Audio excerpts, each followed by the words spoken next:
Bienvenue sur ma chaîne YouTube. Si c'est la première fois de voir un de mes tutos, moi c'est Roselyne. Je parle de mode, je parle de beauté, je parle de sport et des fois je parle de bouffe. N'oublie pas de t'abonner.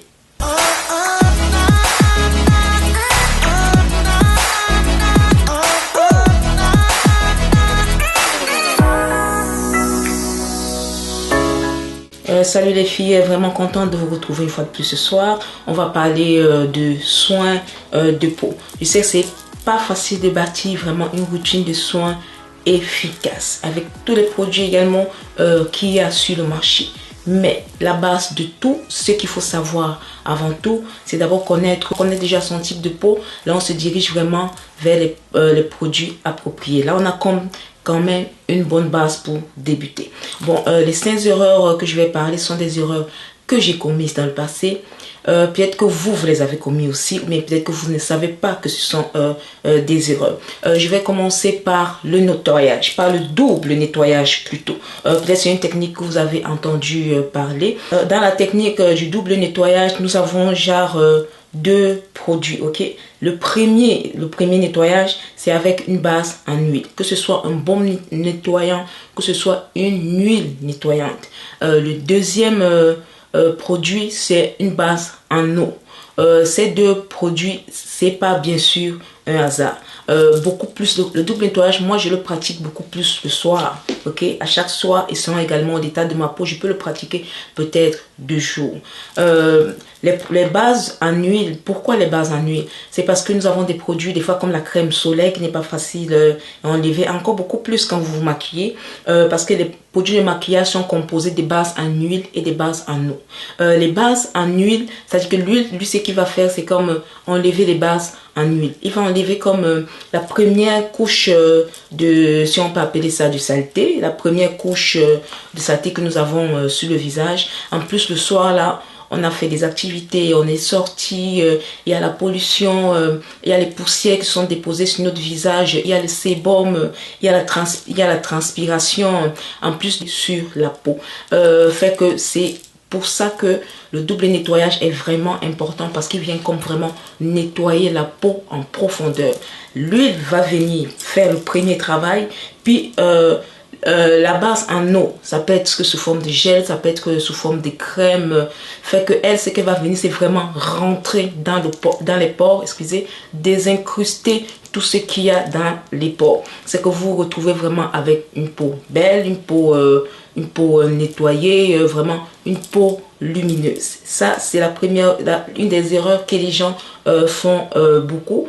Fait qu'ils font juste comme mettre une affaire comme juste un petit nettoyant, juste puis ils s'en vont. Non, si vous faites attention là, vous prenez juste un coton, peut-être même avec votre tonique là, vous allez vous rendre compte que votre peau n'est pas vraiment propre. Fait que pour vraiment la rendre propre, faites le double nettoyage. Beaucoup plus, là je vous le recommande, beaucoup plus le soir, quel que soit votre type de peau. Quand vous avez les produits adaptés, ok, c'est la raison pour laquelle il faut vraiment savoir votre type de peau. Quand vous avez les produits adaptés, des produits vraiment doux pour votre nettoyage, les produits qui vont respecter le pH de votre peau, je vous le dis, vous n'aurez pas de problème. La deuxième erreur que je peux dire, c'est négliger un petit peu sa routine du soir. Pourtant, la routine du soir doit être comme un rituel. Pour moi, je la pratique religieusement. Parce que c'est vrai qu'on rentre le soir, on est brûlé de notre journée. On veut juste comme on peut dire, se détendre un petit peu, se relaxer. On peut juste s'asseoir dans un sofa, peut-être regarder la TV. Puis, c'est pas mal ça. Puis des fois les soins on n'y accorde pas une grande importance, peut-être juste quelques minutes. Des fois on ne fait même pas, on skip cette étape pour le lendemain. Pourtant c'est l'étape à ne jamais skipper, votre routine du soir. C'est le moment vraiment que vous devez donner un traitement spécial à votre peau. Les sérums adaptés à votre peau, que ce soit des traitements pour l'acné, que ce soit des crèmes raffermissantes, que ce soit des crèmes pour les rides. C'est vraiment le moment de les appliquer. Parce que la nuit, c'est le moment où votre corps fonctionne comme au ralenti. Ok? Nous avons une baisse de la tension artérielle également. Même la température de votre corps, elle va baisser. mais également c'est à ce moment que les pores sont plus ouverts à recevoir les produits. Et également la peau se régénère également à ce moment-là. Fait que quand vous avez appliqué vraiment des produits qu'il faut selon vos besoins, c'est là que la peau se régénère beaucoup mieux. Et le pic de la régénération, ça se passe genre entre minuit et 2 heures du matin. Fait que quand les produits sont vraiment appliqués, ça je vous le dis, vous allez vous réveiller avec une peau belle, une peau repulpée, une peau hydratante. C'est la raison pour laquelle quand vous appliquez souvent les produits, la nuit vous réveillez le matin, vous dites ah, je me suis réveillée avec une peau, ma peau était vraiment éclatante. Non, c'est juste cette raison-là. Parce que c'est là dans la nuit que tout se passe. Fait que si vous voulez, votre routine de jour, peut-être vous la négligez, je ne sais pas. Mais la routine de soir, faites tout pour ne jamais la négliger. La troisième erreur, mais j'aurais dû la mettre celle-ci, je pense à la première erreur, parce que ça c'est une des bases de tout. Comme vous faites avec la bouffe, on ne mange pas sans se laver les mains. C'est également la même affaire avec les produits de beauté. On ne se touche pas au visage sans avoir lavé les mains. En plus, là, quand vous avez une peau acnéique, c'est la pire des choses que vous pouvez faire, ok? C'est vrai qu'il y a de l'acné qui a différentes origines. On a l'acné hormonal, bien sûr, que lui, c'est vraiment d'autres facteurs, là. Puis également, on a l'acné qui peut, on peut dire, qui est causé par notre environnement, parce que vous touchez à tout, vous touchez aux portes, vous touchez, on touche à plein d'affaires là, fait que c'est vraiment important de se laver les mains avant, vraiment se laver les mains soigneusement avant de toucher à notre visage. Sinon les germes, on les prend, on les met dans nos pores, puis après ça on va se ramasser avec d'autres problèmes de peau, avec des boutons par exemple. Fait que c'est vraiment ça. Mais dans cette même catégorie, je vais également regrouper les serviettes pour le visage. Parce que des fois, le monde utilise la même serviette qu'ils vont utiliser pour leur corps, c'est la même serviette qu'ils vont utiliser pour le visage. Bon, parce que déjà, quand vous essuyez genre peut-être vos pieds, vous essuyez genre, excusez-moi le terme, les parties intimes, puis que vous les prenez, vous les mettez sur votre visage. Là, je vais dire comme les enfants ils disent, bec. Ça vraiment, moi quand j'y pense, je fais bec. Non, ça ne se fait pas, ok? Vous pouvez genre comme séparer les deux, avoir une serviette pour votre corps, avoir déjà des débarbouillettes pour votre visage, mais ça également, même les débarbouillettes, il faut vraiment les changer quotidiennement. On le sait, la salle de bain, aussi propre soit-elle, la salle de bain a beaucoup de germes. Fait que moi, ce que je privilégie, c'est utiliser des papiers, des essuie-tout là. Moi, c'est ça que j'utilise pour mon visage. Fait que je le mets dans une sorte de gros ziploc. Je le mets dans la chambre de toilette pour pas qu'il y ait de quoi qui se pose là-dessus. Puis moi, après, je le mets sur... c'est comme ça que je nettoie... enfin, c'est comme ça que j'éponge mon visage après l'avoir lavé. Je n'utilise pas de serviette. Vraiment pas de serviette. Ça, j'ai éradiqué ça. C'est une affaire que je faisais avant. Puis j'ai constaté que c'est juste des dégâts là. Des fois c'est des petites erreurs qu'on fait. Puis vous vous ramassez avec également des boutons. Ben, vous ne savez pas vraiment leur origine. Des fois, juste écarter ces petites affaires. Genre vous lavez les mains. Faire attention à ce que vous mettez sur votre visage. Genre des débarbouillettes.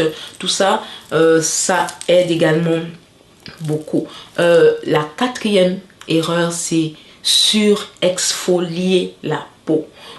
On le sait, l'exfoliation, c'est une des étapes très importantes pour notre soin de peau. L'exfoliation, ça garantit d'avoir vraiment une peau éclatante également. Ça garantit également d'avoir... ça favorise aussi le renouvellement cellulaire. Ça nous donne une peau... une très belle peau.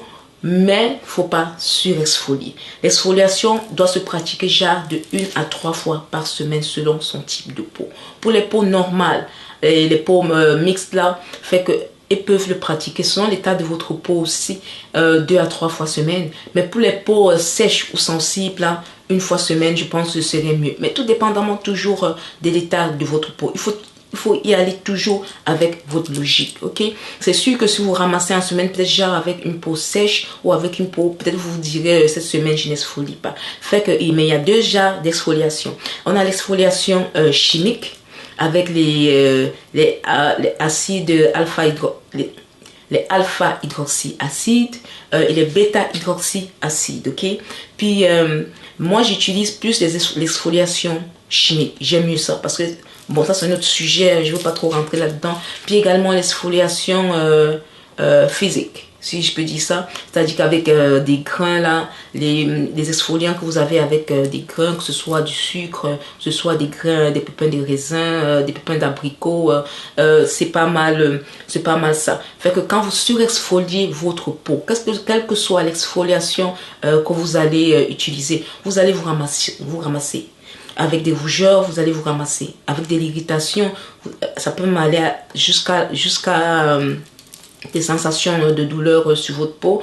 Puis vous allez également vous ramasser, vous allez scraper complètement la couche lipidique de votre peau qui protège votre peau. Vous allez scraper également le manteau acide de votre peau. C'est ça qui fait à ce que votre peau peut se défendre contre l'attaque des bactéries. Là, il n'y a plus vraiment rien, ok? Et quand il n'y a plus, quand votre peau est comme à nu, de même est comme exposée comme ça, toutes les bactéries peuvent rentrer. Vous allez vous ramasser également avec une surproduction d'huile. Pour ceux qui ont les peaux grasses là, parce que la peau est comme, elle est comme irritée, fait que les glandes sébacées vont commencer elles vont se dire mais qu'est-ce qui se passe? Puis les glandes sébacées vont commencer comme à surproduire le sébum. Puis également, ainsi donc remarquer l'apparition des problèmes de peau, vous allez remarquer l'apparition des boutons, l'apparition de toute forme d'affaires sur votre visage que vous n'aviez pas avant. Fait que dans ces cas-là, il faut slacker un petit peu, ok? Laissez votre peau reposer, hydrater. Laissez l'exfoliation pour un moment que votre peau retrouve la normale. Puis après, vous recommencez, mais vraiment recommencer avec un rythme, si on peut dire, normal. La cinquième erreur que beaucoup de monde font, que moi également j'ai fait, et qui n'est pas une des moindres, c'est aussi même une des plus graves, ok? Parce que des fois quand on fait nos soins, on pratique nos soins du visage, on oublie de les appliquer à notre cou. En fait, ce que vous faites sur votre visage, vous devez le faire également sur votre cou. Mais sur le cou, peut avoir des produits spécifiques, déjà des crèmes pour le cou et tout ça. Mais ce que vous faites sur votre visage, faites-le également dans votre cou. En plus de ça, la peau de notre cou est beaucoup plus mince que celle du visage. Fait que les premiers signes de l'âge également vont apparaître au niveau de votre cou. Fait que c'est donc une étape également très importante, c'est une étape également à ne pas skipper, c'est une étape également. Je sais, des fois on peut, c'est facile d'oublier, surtout qu'on n'est pas habitué, on s'est dit, ben, prenez votre temps, appliquez vos sérums sur votre cou, appliquez également vos traitements sur votre cou, les masques également pour le cou, c'est aussi très pratique, hydraté, tout ça, fait que c'est pas mal ça. C'est ça que je voulais vous dire ce soir, les 5 erreurs que j'ai constaté que beaucoup de gens font et que moi également j'ai fait pendant longtemps. J'espère vraiment que ce tutoriel ce soir il vous aura été d'une certaine utilité. J'espère qu'il vous aura appris quelque chose de nouveau. J'espère également que il va vous aider à peut-être améliorer votre routine de soins. Fait que c'est pas mal ça. Merci de liker le tuto si vous a été d'une utilité quelconque. Merci également de le partager. Merci également de vous abonner à ma chaîne. Surtout n'oubliez pas d'activer la cloche.